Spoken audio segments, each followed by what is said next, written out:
The Texas Rangers are built to win now, but you can't win now if you don't hit. And they weren't hitting. So a change had to be made. Is it the right move? We don't know, but we're about to talk about it here on the DLLS Rangers podcast.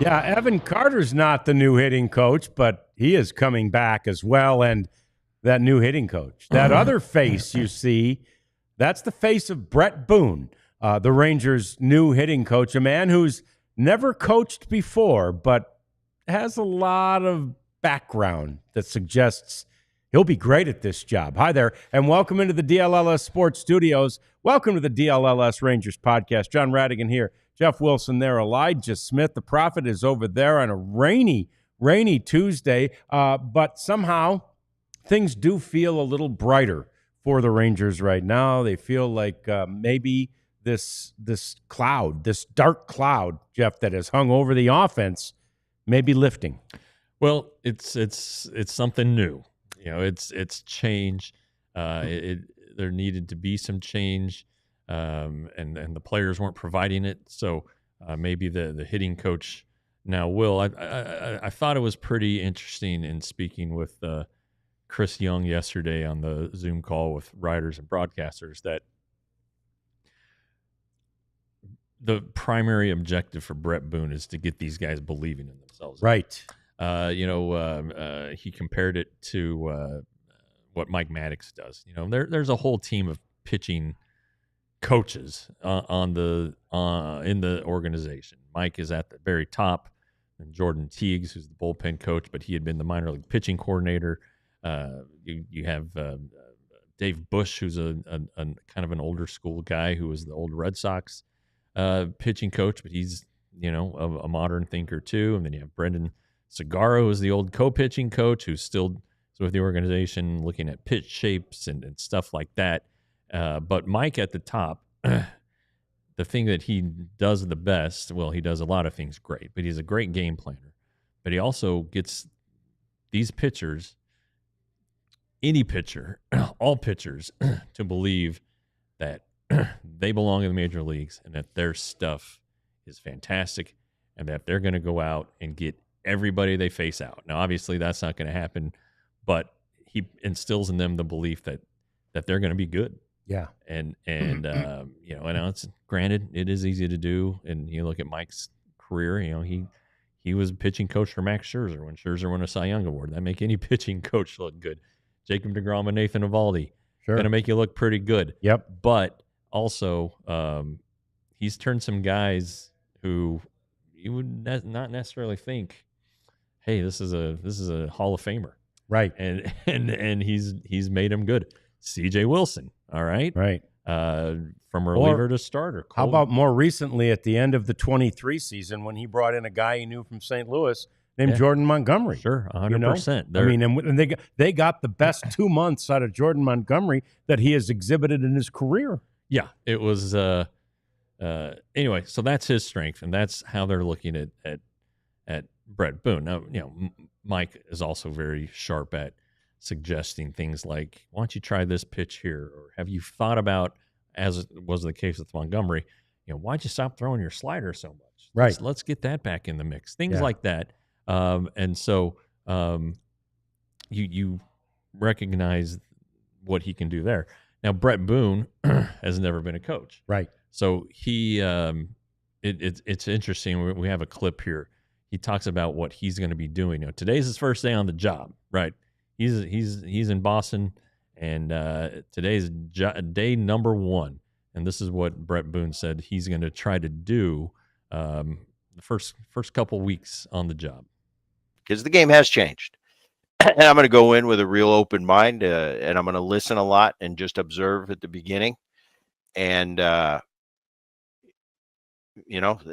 time rolls on, it'll be organic. And it's something, this is my passion, the game of baseball. It's something, this is all I've ever done. And I think I have a lot to give back to the game. And I couldn't imagine a cooler opportunity. And so a part of me is really, thankful. It's a really cool opportunity to get back in with a great man and a great organization. But this is kind of my path right now. And hopefully I get in there and help some people, pass on what I've lived my whole life.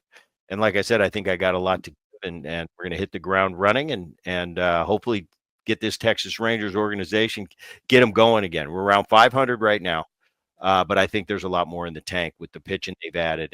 And there's no question about it. I look at this roster and I've started to go over. I keep a close eye on the Texas Rangers as a part of this podcast and doing takes around the country. And I do one midweek with the Texas flagship station for Odyssey. So I keep a close eye on the Texas Rangers. This team's too talented. This offense is too talented. 2 years ago, they won the World Series, best offense in baseball, with a similar roster right now.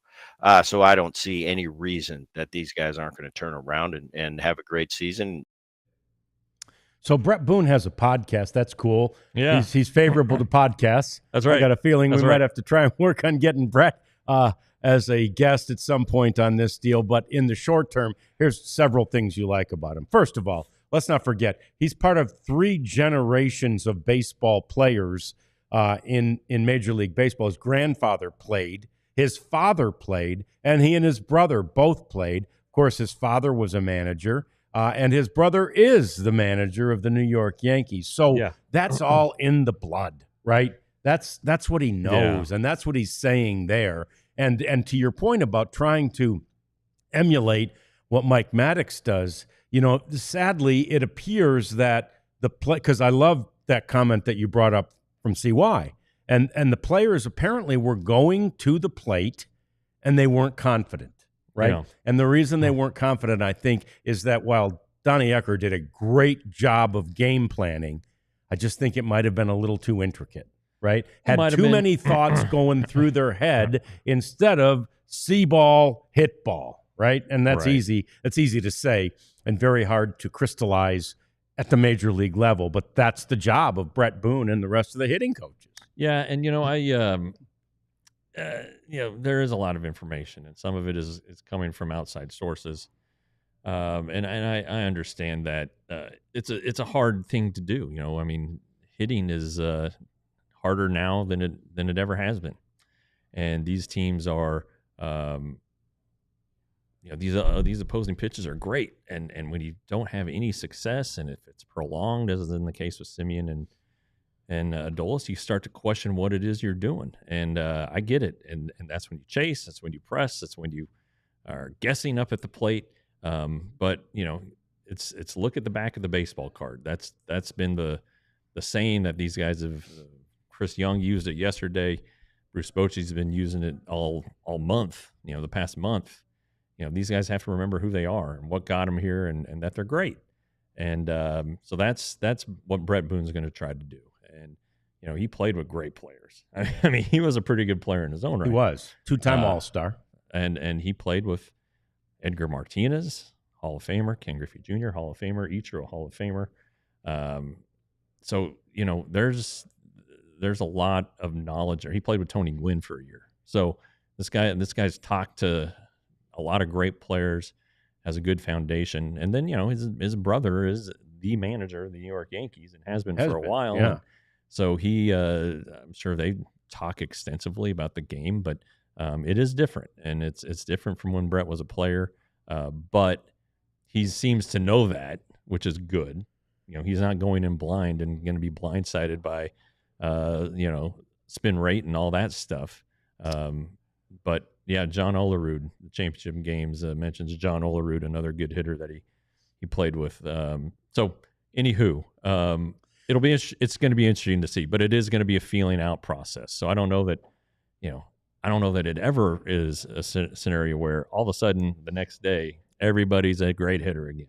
No, I think it's going to take some time. No, of course not. And that year that he was with Gwynn, Bruce Bochy was his manager in San Diego, and he says that his mentor is Edgar Martinez. Yesterday, we brought up the name of Edgar Martinez. We've done it more than once, but we brought up, is there a way the Rangers can find their own Edgar Martinez? And everybody was suggesting, and we didn't blame them, the Michael Youngs and the Ian Kinslers and the, Adrian Beltres and the Mark DeRosas of the world, and none of them are or were interested in becoming Edgar Martinez. Bret Boone is, and again, Edgar Martinez was his mentor, so he could possibly find some of that same magic that Edgar Martinez has found and delivered as I looked up his official title today. He is officially a hitting consultant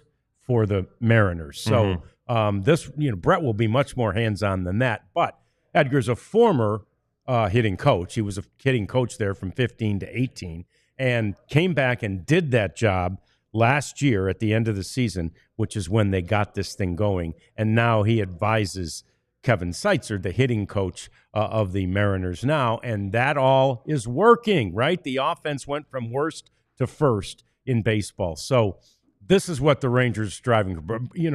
I see why I was quick to say, we weren't trying to copy that, but we see it. Yeah. We know it. Right, 100%. And I was the one who brought up Edgar Martinez and brought that up, and that's what Chris's response was.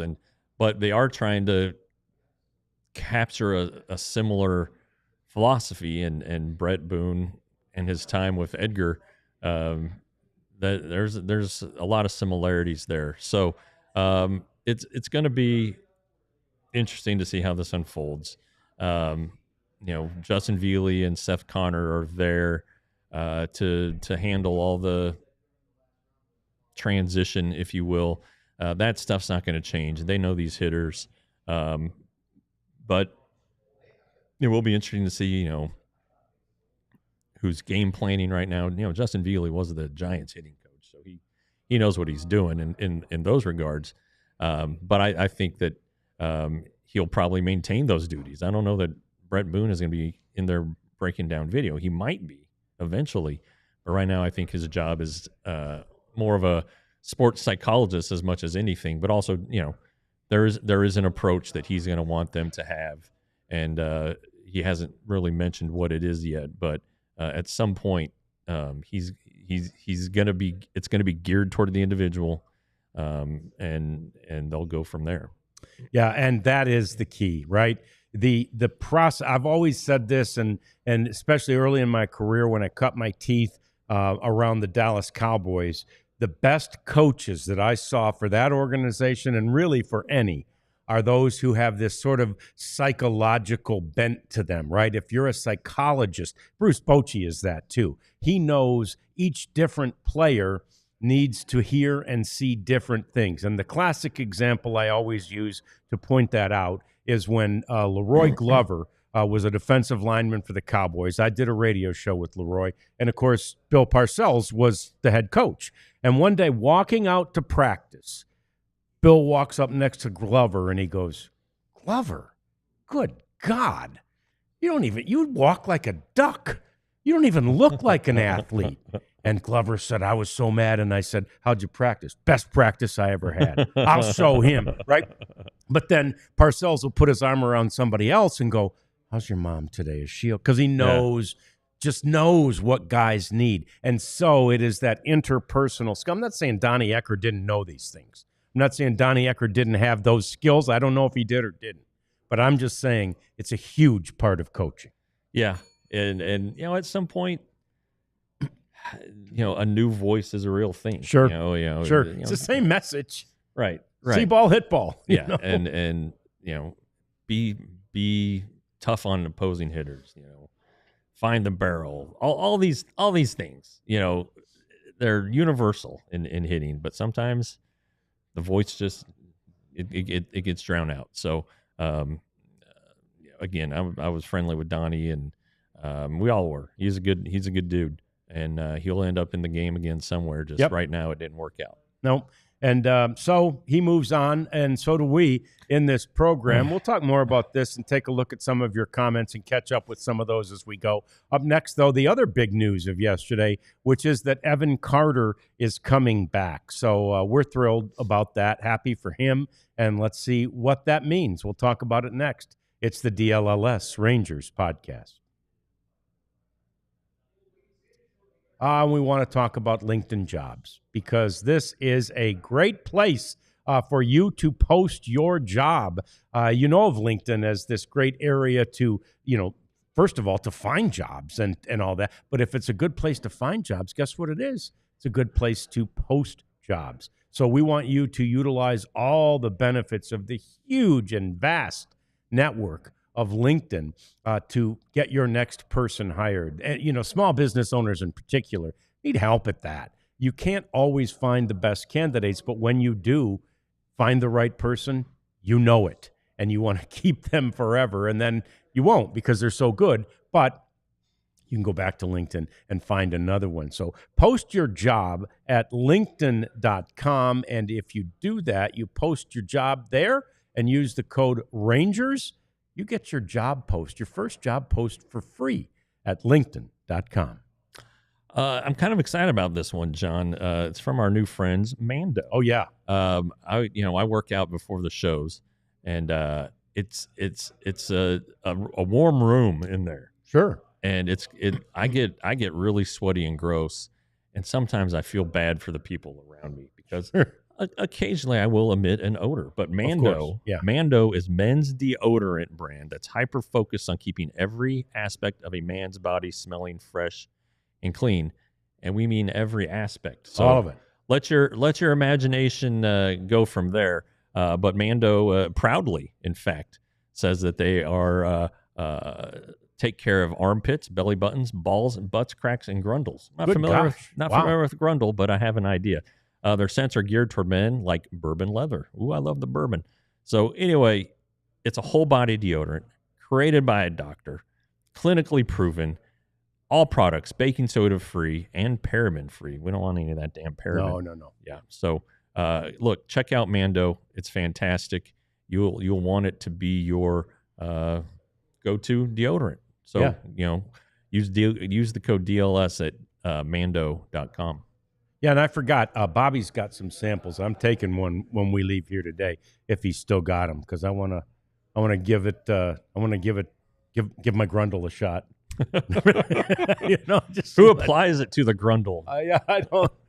We'll figure that out. I'll keep you updated tomorrow on Grundle talk. But in the meantime, let's talk about Evan Carter, who we talked about him at length yesterday too, Jeff, and he had been doing better. We knew that he had a hitting streak going. He was playing more often, but you just didn't know like this was such an uncertain thing because it's a back. But yeah, he obviously checked all the boxes that the Rangers needed him to check. And then again the day after they had basically outrighted Leody Taveras, they announced that they were bringing, ironically, one of his best friends, Evan Carter, back to the big league team. Yeah, we don't know all the details on what's going on with Evan. To be perfectly honest with you, and when it's not for a lack of trying. Right. Evan has been, you can go back and look at his game log on MILB.com. He was playing a couple days a week, 2 or 3 days a week. He's been visiting specialists on a regular basis, meaning he's been traveling and been away from the team at time, but he has gradually built up his workload, and he's had no problems because they keep building it up, and he's doing everything. He's stealing bases, he's hitting home runs, he's playing the outfield, he's doing everything. I truly believe that the Rangers wanted to give him another week, but they didn't. They said the heck with this. They're looking for a spark. They're looking for a guy who kind of embodies what they need. They need a guy who's going to get up there and work a pitcher. Now, I don't think Evan Carter is going to bat first. Sure wouldn't think so. Not yet. I don't know that he's going to play against left-handers.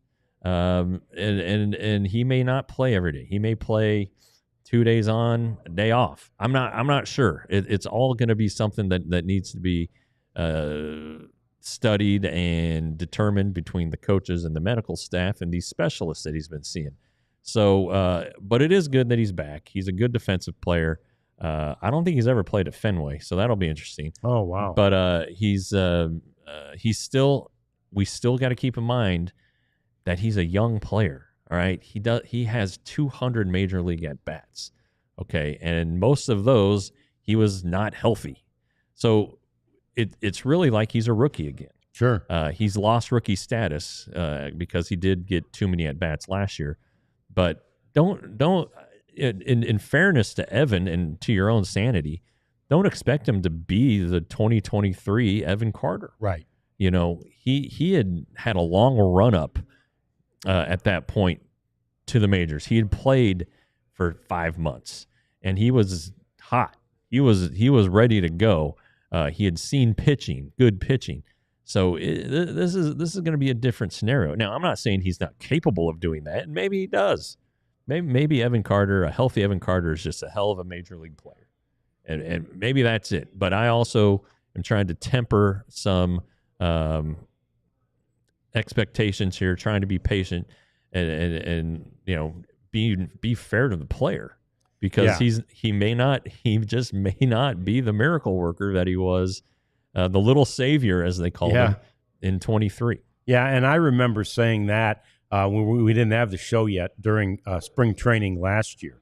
But I remember saying I almost expect more from Wyatt Langford than I do from Evan Carter. And again, at the beginning of 24, remember, we were like, so which one's going to win the Rookie of the Year and which one's going to be second in Rookie of the Year, right? I mean, because they had these two great rookies. But I thought there was just magic about 2023 for Evan Carter. And it's amazing to see sometimes these pro athletes, all of whom are so talented, right? You don't get to that level without an enormous amount of talent. And when they get in a zone, any of them, really, that zone, they can stay in it. And then you want to talk about confidence? That's what it is. Every time they go to the plate, in this case, every time Evan went to the plate in 2023, he just felt right. He felt good because he was in that zone. And that's something every player would love to stay in, but it's inexplicable. You can't find it whenever you want it. You'd love to stay in it. That's what Corey Seager tries to replicate with his dutiful, and Marcus Semien too, with their dutiful approach every single day being exactly the same. Speaking of coaches and psychologists, that's what Jimmy Johnson tried to sort of inspire in his players by doing the exact same thing every week, leaving at exactly the same time every road trip, staying in the same hotel we've always stayed in, that type of thing, that sort of rote situation he hoped would help build those positive vibes that you felt last time. And it's routine too. That's right. And now, I mean, one thing to remember also is there's a baseball component to this. Other teams are allowed to figure out hitters. Sure. And I thought as the postseason went along in 23, that Evan Carter's performance dropped because hitters were finding some weaknesses. He chased a little bit more. He wasn't driving the ball as much. So, there's still that too. He has to make adjustments to what the league was doing to him last year, and what really the Diamondbacks is where it all started. I thought where the Diamondbacks really had a good game plan against him. So there's some things that he needs to do. But when Chris Young and Ross were on the show, right there before spring training, they were talking about his baseball IQ. Yes, and how he's a smart hitter, and everything's gonna. He's able to make the quick adjustments. One other note from yesterday's call, Chris Young was like talking about Bret Boone. He goes, "Yeah, I was on Bret Boone's podcast, and we kept talking and have this good relationship, and this, that, and the other." So I got my chance. I said, "Hey, you've been on my podcast. Can I get a job?" And he said, "Hey, what are your qualifications?" And I don't have a lot, but anyway, back to Evan. He's going to be okay. You hope he doesn't put too much pressure on himself, and again, you hope the back holds up. But the swing apparently has changed. A lot of things that are going the right way for Evan, including the fact that he's hitting like 288 over his last 14 games and slugging. Yeah, and that's huge. I mean, he came up in that pinch hit situation that they placed him into, not organically, but rather by design, right? And they placed him into that situation knowing that may be something he needs to do when he gets back to the major leagues. In other words, he may not be playing. And at that point, they may have even thought they were going to bring him back with Leote possibly still here, or even with Dustin Harris still here. He won't necessarily play every day. He won't necessarily play against all right-handers, right? But we'll see how that plays out. But they hope to, at very least, I think, get him into an absolute platoon situation with, Kevin Pillar being the guy who plays center field against left-handers. Yeah. I mean, that's why Kevin Pillar was on the team, to hit left-handers. Yeah. So I would expect that he'll continue to get those at-bats. And so, again, this is something that, will take a little time to play out. It's patience. It's a long season. And I'm telling you, it's just a time of change, and it's crazy that it's happening. But right, nobody expected that it would go this way. I don't think, but no. it has. Now it's up to the team to adjust. Bruce has a question: how long do they keep Dustin Harris on the big club?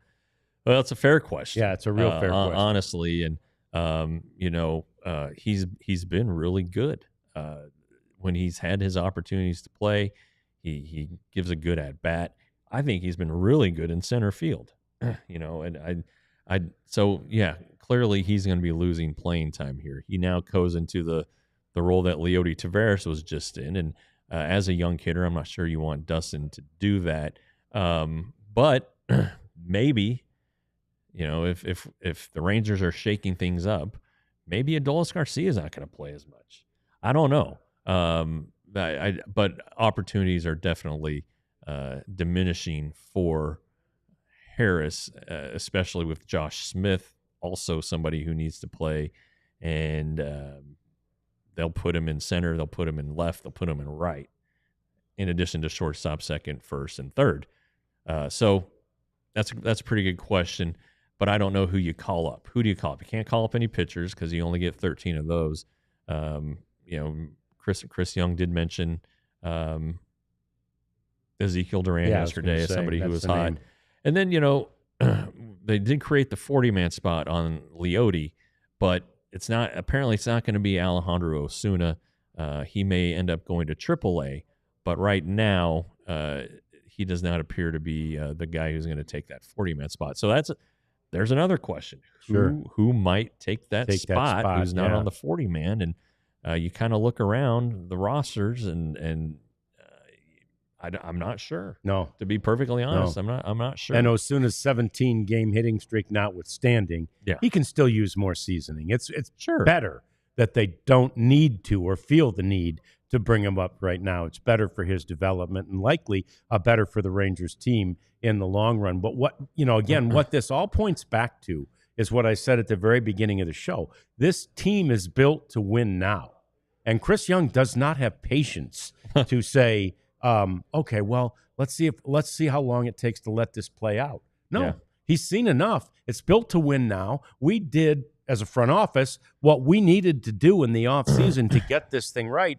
and we got to do what we got to do now to get it right. There's plenty of time left. They're only a game under 500. Right. We've seen teams, mired in way under 500. The Tigers last year, who are, by the way, the team with the most wins in the American League this year. But they were way under 500 as late as August and came back to make the playoffs. So, we've seen teams do that, and this is not where that team is right now. Yeah. Thanks to the pitching, which is what we're going to talk about next as we take a look at the matchups in Boston this week. Yeah, the games are starting today. Weather permitting. Weather permitting, and luckily they're not playing outside here. But anyway, we'll talk about the pitching matchups and more pitching stuff as we continue with the DLLS Rangers podcast. But first, Empire Today. Man, on a day like this is when you really need to think about taking that carpet up and getting some nice, wood or some nice tile or acrylic flooring, all of which Empire Today has. Because, man, all this mud that's been created over the last week of a monsoon. We live in Seattle now. I don't know what the heck's going on. But anyway, that mud will stain the carpeting, but it won't touch that stuff, with that hardwood stuff, or anything that's sort of the hard surface flooring. So Empire Today has it. They do it better than anyone. They have more examples of each and every variety than anyone else. They've been doing it for longer. We've told you before about the great technology that they have. Take a picture of the room. You want to see what your room with your furniture and your drapes looks like with that floor. They'll just pop it in there for you through the magic of technology. So go to EmpireToday.com, use the code DLLS, and guess what?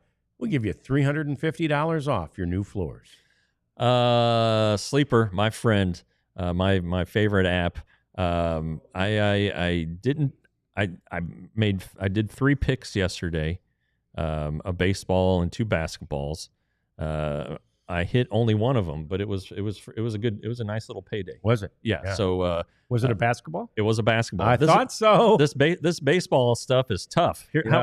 So the Braves play the Reds. The Reds have been hitting the ball pretty well lately, and the Braves are rolling out a guy with a hyphenated last name who's a good pitcher, but he takes a no-hitter into the 9th or whatever. So I just needed him to give up 4 hits, and then ended up giving up 1. But anyway, that's gambling. But Sleeper, it's so much fun, and again, it just heightens my sports viewing experience. I actually watched both NBA games yesterday. Wow. Yeah, so that'll tell you something. Anyway, download the app, use the code DLS Rangers. You get up to a $100 match on your first deposit. So Boston is a fun place for any and everyone to go. We mentioned Evan Carter probably has never been there to play, at least not, if we know he hasn't, been there to play a major league game. And I don't know, how early did they go last year? Maybe he hasn't played there. No, okay. So Evan has, but there's a whole bunch of guys that haven't played there, which is cool. It's an awesome place. That said, it's a scary place because, man, they can score runs in bunches there. That's where it becomes a good thing that the Rangers pitching has performed so well. That's where it becomes a good thing to the extent that pitchers like to follow up on what the starter before them did. That's where it's a good thing that Nathan Eovaldi is the pitcher for Game 1 tonight in Boston. Nathan Eovaldi, who, by the way, pitched there. Yeah. So he and pitched for the Yankees, too, there for a while. So Nathan Eovaldi knows what to do to get outs at Fenway Park. Yeah, and of course, Nathan's a little bit of a hero for what he did in the 2018 World Series. Yeah. I think he started 3 times on opening day for them, which is pretty good. Pretty amazing. Anyway, that's a heck of a way to start the series. Tyler Mahle will follow, and then I believe Jack Leiter follows that. Yeah. So that's not bad, No, and when you feel see, good about that one, when you see who they're facing off against, it's Lucas Giolito tonight, who's got a 0-0 record and a 4.50 ERA. Yeah, he started the year on the injured list, and he also had the Tommy John last year, so there might be an opportunity there. Tanner Houck tomorrow. Yeah, he of the 0-2 with a 6.38 ERA. Yeah. The Red Sox, they felt decent about the rotation. I mean, they got the Crochet, they got Walker Buehler, who is now on the injured list, and they're counting on Giolito being healthy from the opener, but he wasn't. So they lost Nick Pivetta. Yep. So they do have some injuries. I think our Richard Pitts, who could probably use some Mando. Yeah. Just with that name. He could be. I think he's injured as well. So they're going through some things. Yeah, Bello Brian or Brian? Is it Brian? Brian, but Brian. He I think started hurt and came back. and as well. he's only had 2. I think he's had 3 starts, but I he's think 2-0. he pitched well against the Rangers last year, as I recall. Yeah, he's good. He's 2-0 with a 2.55. He's the one that'll face off against Leiter, but against Houck, you got Tyler Mahle. He have the 1.19 or 1.18, whatever it is, ERA, and Evaldi tonight against Giolito. So the pitching matchups seem to favor the Rangers, and so that's fantastic, especially in a place like Fenway Park, where runs can be scored in bunches and in bushels. Tyler Mahle, as that 1.1 ERA indicates, Jeff, hasn't allowed runs in bunches or in bushels, and Nathan won't. I mean, you don't think he will because he's Nathan, and he pitched there, and he's a hero there. Yeah, and kind of trying to backtrack and remember their starts, they aren't giving up a ton of hard hit balls. No, that green monster, as you know, John, is 300 feet away. It's right there. And pesky pole, if you yank one down the line as a left-handed hitter, it's less than 300 feet away. Now, I mean, you have to hit it a very specific spot. That's right. But nevertheless, there are some runs that can be scored in this place, as you mentioned. Weird bounces in the outfield. Hello, Benji Molina. So there's trouble out there, but there's also opportunity for this offense. How many fly balls have the Rangers hit that have died at the warning track or things like that may bounce off the wall for a double, even clear the thing? I think the biggest concern, though, is the weather. It's raining there now. It's going to be 59 for the high, so it's not going to be warm. And the 10-day forecast here tomorrow looks like a crummy one too. So how about Thursday? Thursday, it's looking okay, I guess. But you saw the games that were canceled or postponed last night in Cleveland and the Midwest. Well, that weather pattern's moving right over. That stuff goes west to east, guys. Yeah. So tonight's the troublesome night, I think. Then we'll see, but then maybe they could play 3 on Thursday.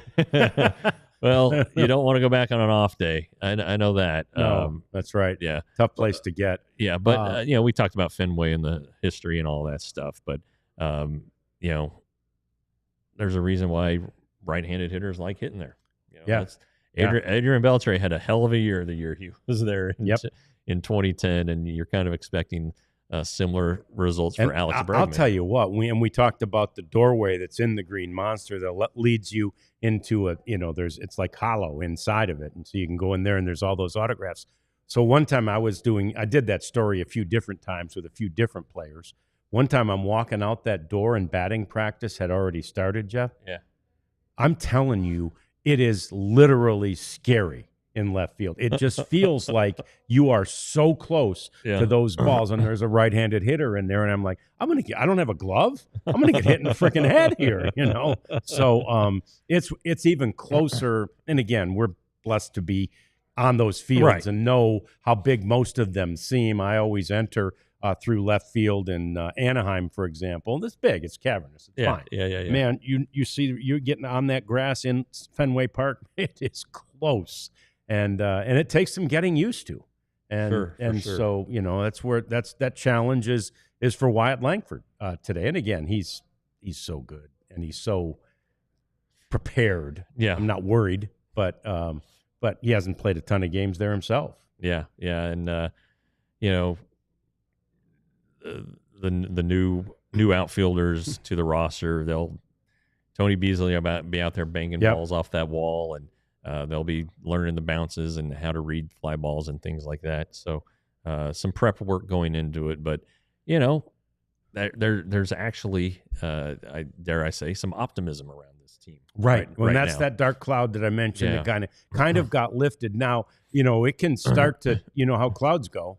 I mean, another dark one can start to move in like as quickly as if they don't have a good offensive day today. That said, don't worry, right? That's one of those like at spring training. And this is a territory that isn't often charted during a season, right? The assistant coaches aren't often replaced unless the manager is during a season. Yeah, but even then, there is value in continuity, and you kind of look throughout the Rangers farm system, and all their managers were back this year, and most of their coaches were back this year, and they really value that. And it's as opposed to this carousel of guys getting hired away or not liking their job or finding greener pastures or what they think are greener pastures somewhere else. This Bruce Bochy had never fired a coach in season. So that tells you what he thinks about continuity. So it is different. To happen after a month is different. It happens in the NHL all the time. It does, yeah. Their coaches get fired after like a day. But this is new, and Bret Boone acknowledged that. If you hadn't checked out that episode of the podcast, the Bret Boone podcast, it's pretty good to listen to. He talked about how he was told this doesn't happen, how like he was telling his mom and dad and brother, and they're like, what are you talking about? What, really? Yeah. And they're like, well, okay, all right, this makes sense. But anyway, it just doesn't happen, and but that tells you what Chris Young thinks about the team and the aspirations that he has for the team. And again, I used to say this about John Daniels. I say it about Chris Young. Chris Young has a boss. It's Ray Davis. And Ray Davis, as little as you hear from him, he still, has a business that he wants to run. Sure. He wants it to be successful, and he put a lot of money into it. And I'm sure he doesn't like it when he looks up and sees Jock Peterson hitting 094 is a big $38 million investment or whatever it was. And Marcus Semien, who is getting $175 million from the Rangers, or 175, yeah, Mm-hmm. Hitting 182, not good. Ray wants butts in seats. Ray wants the TV network to be successful and to get advertisers. He wants the land he owns around the ballpark to be built and developed on the strength of the Rangers being a good team. So there are a lot of motivating factors beyond just the fact that the Rangers aren't hitting worth a squat. Yeah, two things I love that came up, in this when you mentioned the podcast. One, somebody asked in the chat earlier, did Michael Young have something to do with this? Yes, on Saturday, and Bret said it in the podcast. On Saturday, Michael Young and Bret were bumped into each other at a USC game where Bret was throwing out the ceremonial first pitch. And so Michael Young, got the ball rolling, told him about it, and Bruce Bochy, Bret said, called him right away. Again, Boch had been his manager. Yeah. They knew each other well. So, this started to be put into place then. The other story I like so much, I was looking at a clip on MLB Network, and they were doing the Yankees game last night, and John Morosi is there, one of the sideline reporters. And so John was on there, and he's a well-known writer and stuff, too, for MLB.com, and hockey writer, too, actually. But anyway, John went and did, when you broadcast the game, you get, an audience with the manager day of. So he went in and did his normal 2:00 in the afternoon or whatever audience, and the other two announcers and he and the producer would go in and just have a separate a separate chance to talk to Aaron Boone. So at the end of that, Aaron says to John, he goes, "Hey, John, anything on the Texas Rangers hitting coach?" And John goes, "No, I mean, they could hire anybody. I mean, it's just like, it's wide open. I don't know what they're doing." And he goes, anyway, I was just curious. just curious. And so then, of course, he knew. Right. And so Morosi texted him later when he found out, maybe even during the game, texted him, and he said Aaron just sent back a laughing emoji. Yeah. So Yeah. I love that. Yeah, that's pretty funny. Yeah. But yeah, the Rangers, they're like Fort Knox, man. If they're in charge, they don't want anything getting out. No. So it makes it maddening as a right. As a writer. When that's your job, yeah. As a reporter, but you know what? That's what happens. So anyway, some more questions or comments. WK Pittman Sr., I've seen all of your comments. I appreciate it. I agree 100% that the Rangers will be much better off if Bret Boone can teach Garcia, Young, and Semien to not chase. Yes. You are 100%. And furthermore, when I talked to Donnie Ecker, it would have been a week ago today, or yesterday, he had talked about how Josh Young taking a walk during that last road trip was a big deal, and that they were trying to develop Josh Young. Keep in mind, Josh Young has never played a full major league season. Right. He's still basically in his second season if you are looking at it via at-bats. So this is a young hitter still who has things to learn, so maybe a veteran like Bret Boone can help with that. Yeah. Edgar Martinez School of Coaching. All right, more coming up. It's our cleanup segment coming next. We'll probably try to hurry through that and get to more of your questions and comments. That's all coming up next. It's the DLLS Rangers podcast. Jeff's got the merch today. Yeah, I've got the camo sweatshirt on. It's definitely sweatshirt weather. Whew, and then some. Yeah, and I did have a T-shirt on underneath, but I was like, well, I don't need to double up. I need to save my bullets, and so I have a non-DLLS T-shirt on underneath. But if you look at the screen, if you're watching this, I own the two that are on the screen. I actually own one of them twice after a miscommunication with my wife. But if you go to store.allcitynetwork.com, fantastic items. The sweatshirt's great. The T-shirts are great. We're going to be adding hats soon. And, John, I tell you what, I'm saving up for those because I'm probably going to buy every single one of them. You can get beer glasses, coffee cups, flags, and not just Rangers stuff. It's all of our teams that we cover. John and I, we cross over and go into the other sports, the Mavs, the Stars, and the Cowboys, though I do not have a Star shirt.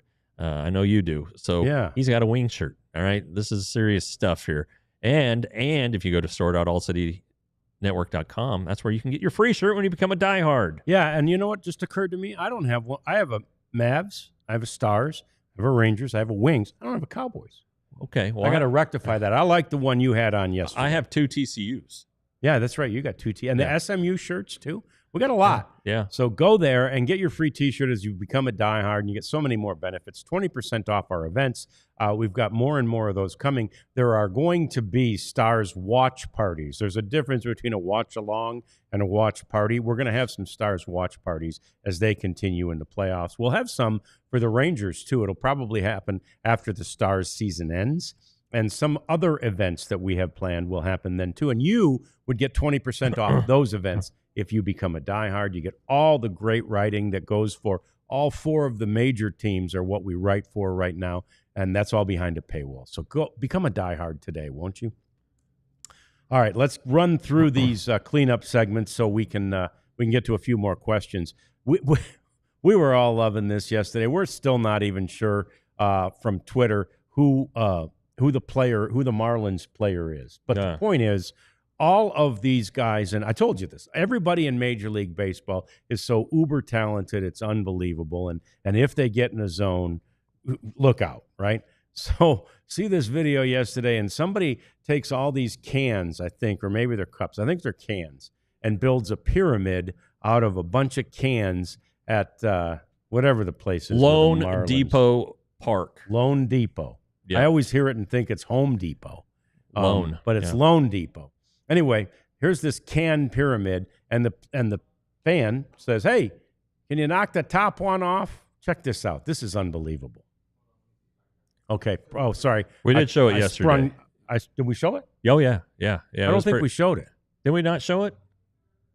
Oh, yeah, we didn't show it. We were looking at it in the warm-up. Talking about it in the warm-up, but all right.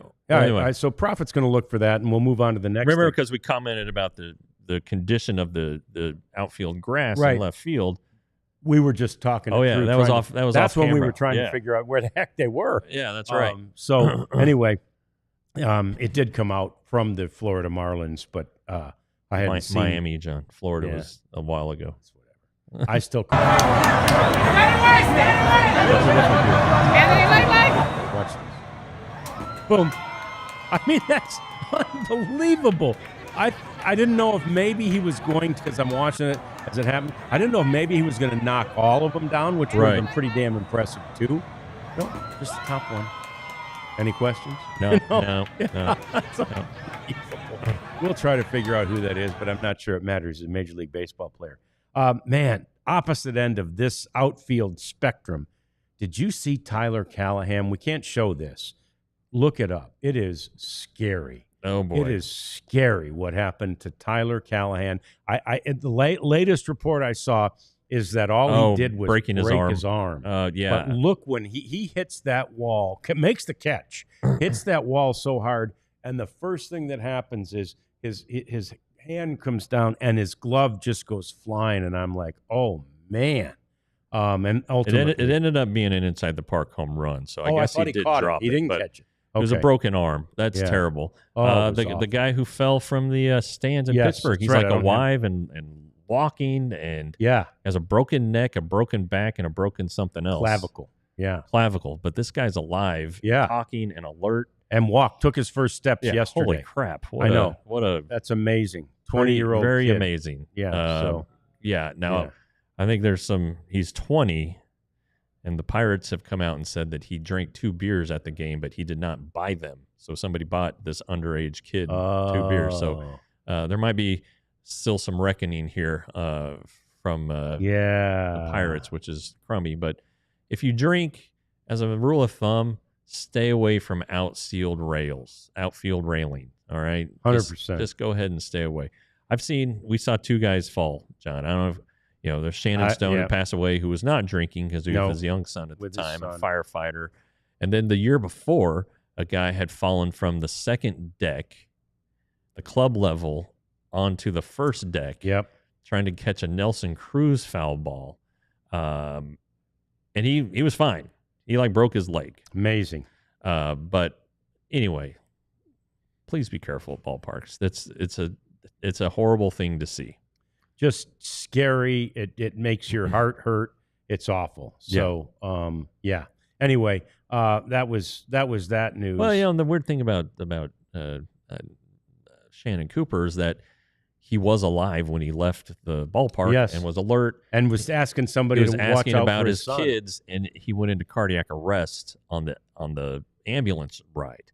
And the Tarrant County medical examiner ruled the official cause of death as blunt force trauma, but really he kind of had a heart attack on the way to the hospital. And that just occurred to me. Of course, they put a statue honoring him out at the old ballpark. Ballpark. Is that still sitting there? It's still there, yeah. It's still there, okay. Yeah.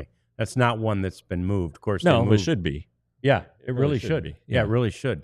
And have they moved Vandergriff? Vandergriff's over at the new park somewhere, I wonder. I don't know. They moved Nolan, right? Yeah, they moved Nolan for sure. Nolan greets everybody outside in Lot B. We'll look into those trophies being moved, or statues, I should say, being moved. All right, so Shohei Ohtani hit the hardest home run of the season last night, speaking of Miami, in Miami. Oh. Where, by the way, and that's actually not in Miami, is it? It's in Miami. Oh, it's not in Homestead or somewhere. Okay. No, it's in Miami. All right, yeah. So anyway, remember what he did in Miami last year? He needed did he need a home run and a couple of steals to get to 50-50? 50-50, yeah. He was crazy. 6 for 6. He hit 3 bombs and stole 2 bags. He had 10 RBIs. And we were speculating one of the reasons why he did is that he had such good feels and good memories of the WBC, the World Baseball Classic, that he played there and that Japan had so much success in. Well, he's back there yesterday, and he didn't do quite all of that. But he did have a steal to get to 10, and he did hit a home run of none other than Alcantara. Oh. He hits a home run 117.9 miles an hour, fastest of the season. Yeah, there are some concerns about Alcantara. This is his first year back from the Tommy John. Yes. He won the Cy Young not that long ago. Honestly, I think he'd be a good trade piece, but these things take time, as Jacob deGrom will tell you. Sure. And I think that that's a name to watch around the trade deadline. But this Ohtani guy, he might work out. He's pretty good. He might be a pretty good player. Yeah, he's pretty good. And did you see the O'Neill Cruz throw from center field? I did not. I love great throws. 100-mile-an-hour throw to nail Victor Scott II of St. Louis, of the Cardinals. Is in St. Louis. Got him at the plate on a sac fly. I mean, and it was deep. It was deep center field. And O'Neill Cruz just he did it perfectly. Catches it, hop, step, throw, boom, 100 miles an hour. Got him pretty easily. Yeah. To our viewers who in the past have seen us air these clips, Major League Baseball hasn't been too happy with that. So Major League Baseball, as opposed to the NBA and the National Hockey League, so if you see even our Mavs and Stars podcast, they're showing clips all the time, breaking stuff down and all this great stuff. MLB does not permit us to do that. So Google's your friend in situations like this. But yeah, I just looked at the play. It wasn't even close. No, really wasn't even that close. Yeah.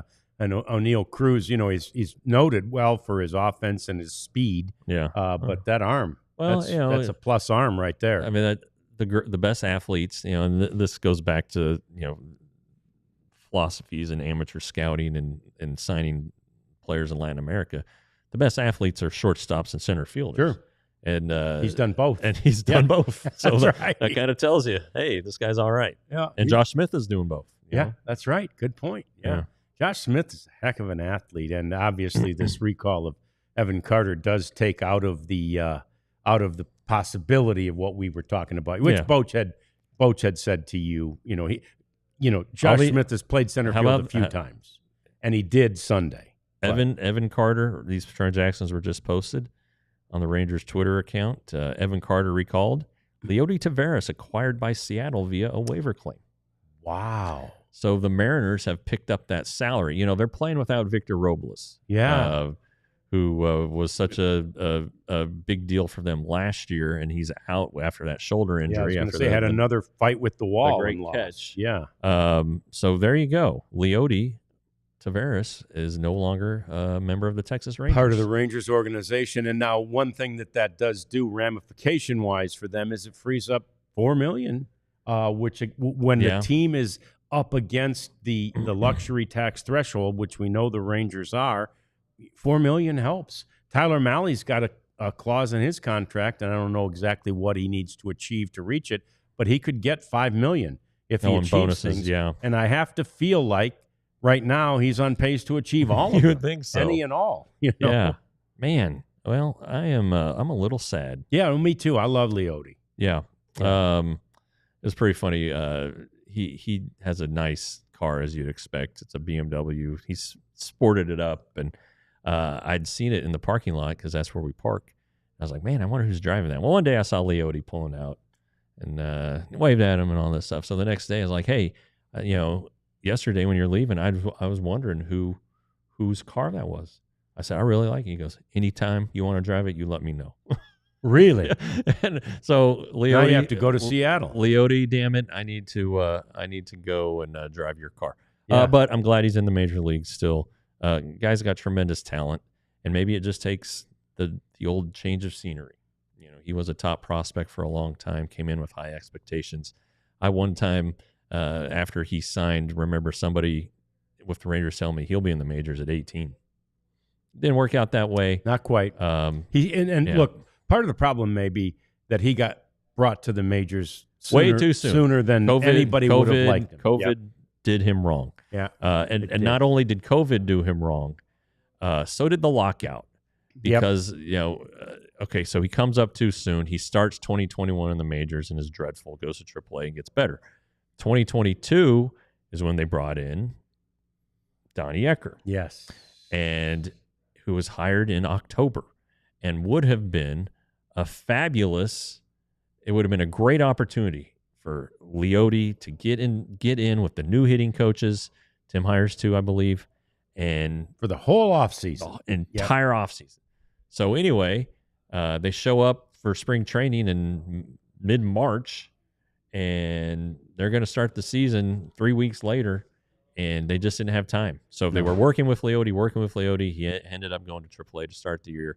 Did very well, came up, was the next year is when he performed really, really well after time with them in full spring training. So I have a lot of theories on Leody, but I'm going to have to reach out to him because I need to tell my friend goodbye. Yeah, it's too bad, but he is headed to Seattle. The Rangers, as we mentioned, are in Boston for a 3-game series, weather permitting tonight in particular, but the weather there similar, I think, to what the weather has been here for the past couple of days. And so we'll just have to see if they're able to play tonight. 5:30, or actually probably more like a 5:40 Central Time first pitch if they're able to get this one in tonight. Same tomorrow, and then they've got is it 11:30 or 12:30 on Thursday? 12:30. I think it's a 12:30 start on Thursday, our time, and getaway day before they head to Detroit. Let's do the overtime thing. You got time to go over to overtime, Leah, Yeah. Elijah? Yeah, we can certainly take care of that. We love talking baseball with you each and every day on the DLLS Rangers podcast. All right. It seems like we had a lot of questions that we need to get to. Let's do it. Run through them. All right. Brett C. It's more a comment than a question. I was surprised to see the Rangers getting rid of Walter Pennington. There was so much excitement when the Rangers signed him. Interesting on that one. I think that the Rangers thought they could sneak him through. I don't think they tried to get rid of him.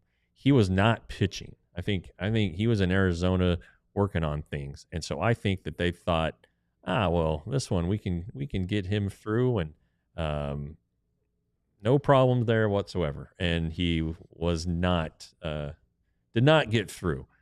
So good scouting, I guess, by the Orioles. The Rangers have a lot of good left-handers in the minors, and you've seen Jake Latz called up, but Robbie Ahlstrom is my guy, and he's at AAA now after just dominating at AA, where he didn't belong to begin the season anyway. So I think that there's an opportunity there for Robbie with Walter now out of the way, if you will. Sure. Not that we want to get Walter out of the way. He's from Colorado. He's a good dude. Yeah. He was your guy too. Oh yeah, he was he was Colorado your guy too. Yeah. He didn't let me drive his car, but he's a good guy. He was young in his career. He had an F-150 or something. Yeah, probably. It might have been used. Yeah, because he didn't get drafted. He signed as a free agent. Yeah. After completing his work at the School of Mines.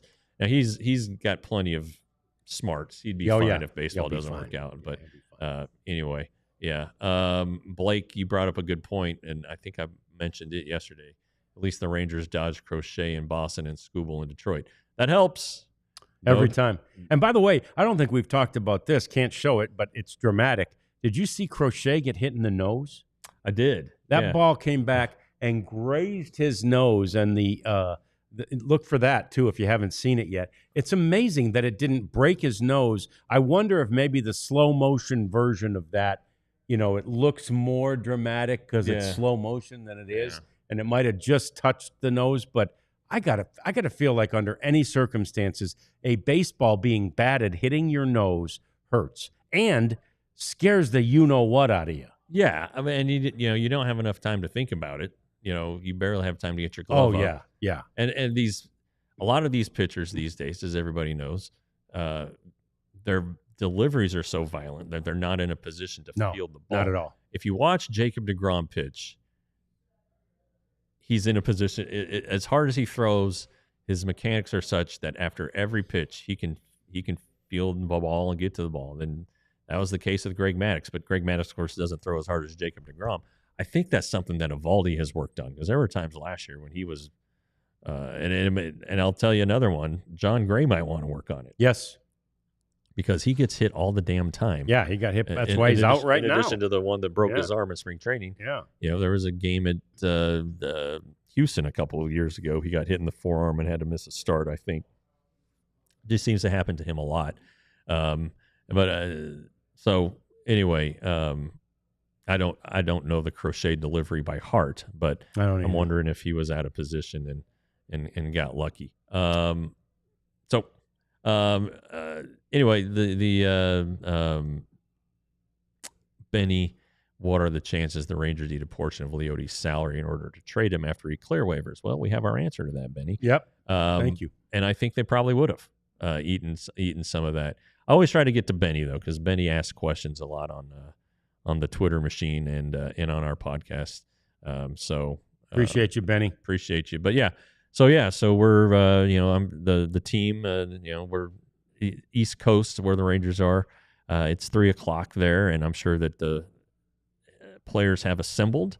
Their hotel's just right down the right down the Walking distance. street. Yep. So I would imagine they're there shaking hands and talking to the new hitting coach, Bret Boone, and it looks like it will be an in-person availability, not a Zoom call. If it's a Zoom call, then I'll hop on. I thought about hopping a flight out there, but it was not. It's a long way to get there commercially. It was cost prohibitive. Not necessarily the flight, but the hotels. Jesus. Yeah, I know. It's amazing. It's ridiculous. New York and Boston have gone off the rails. So anyway, that's all I got. I just wanted to make sure that I did want to mention this. When I was going to mention after Empire today, I woke up this morning to get the kids off to school. I'm brushing my teeth. My wife is in the family room, and she just starts screaming, "Oh my God. Oh my God." And our daughter's sick. Turns out she has strep. I got that information during the call. Got her tonsils out. Still gets strep. Oh. Anyway, and she comes in, my wife, somebody brought in a dead mouse. Oh, wow. Onto our floors. And of course, my wife wanted nothing to do with it. Replace the floors. So I had the good fortune of picking up a dead mouse this morning. Nice. Yeah, it was great. Pretty fresh too. Left some blood. Our little 13-year-old dog, boy, she'll still go out there get a mouse on you. Get her a mouse. I saw her do it last year while I was mowing the lawn. She just went in and dug one out. I love how your wife says someone. Yeah. What do you think I did? Right. I've been brushing my damn teeth. Anyway, I know what's going to happen when like a family member dies. How is she going to respond? Right. What's that reaction going to be? It's like, well, that's not as scary as a mouse. We need exactly. I guess. So anyway, I got a mouse story that I'm not going to tell today. I'm going to tell the mouse story. We may need to call Empire today. Yeah, that's today. right. Empire today. Yep. We appreciate you hanging out with us today, as always. And that'll do it for us on the DLLS Rangers podcast.